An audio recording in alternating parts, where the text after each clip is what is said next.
जैसे कि आप जानते हैं कि हाल ही में किसी ने अभी भोर पर अचानक से हमला कर दिया था।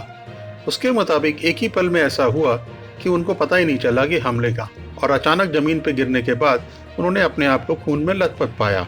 हो सकता है ये हमला पहले किसी ने प्लान किया हो, इसलिए उनको बिल्कुल भी पता नहीं चला। उसके बाद उन्होंने इस घटना को लेकर कुछ तस्वीरें और ट्वीट किए थे। आज फिर उन्होंने कुछ ट्वीट किया है सुशांत सिंह के केस को लेकर। ये ट्वीट उन्होंने स्मिता पारिक को किया है। आइए हम आपको बताते हैं कि उन्होंने क्या ट्वीट किया है। सबसे पहले वो लिखते हैं, dear Smita Pareek, just watch your last night live session, truly emotional. Now just 3 questions. How are you so sure that I was attacked because I don't remember what happened with me? If this is a confession from you that you were involved in this ghastly act, इसका मतलब उन्होंने स्मिता पारिक से कहा है कि अभी अभी उन्होंने कुछ उनका लाइव सेशन देखा है और वो बड़ा ही इमोशनल लगा उनको। लेकिन उनके मन के अंदर 3 सवाल हैं।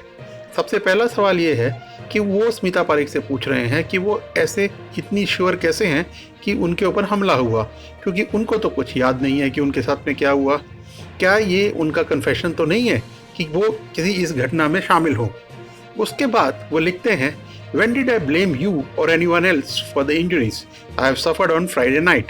इसका मतलब कि उन्होंने कब उनके ऊपर ब्लेम किया स्मिता को कि उनको जो भी चोटें लगी हैं, जो वो उसके लिए किसी को ब्लेम कर रहे हैं या उनको ब्लेम कर रहे हैं। You said it that you will take me to CBI to submit evidence. Great. When should we go together? Because I am absolutely ready. Please arrange it ASAP. I hope you will keep your words.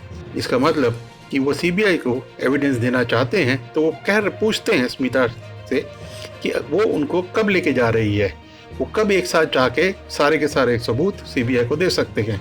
और उनसे वो दरख्वास्त करते हैं कि इसे please जितनी जल्दी हो सके उतना कीजिए, और उम्मीद करते हैं स्मिता अपने इस शब्दों के ऊपर खरी उतरेगी।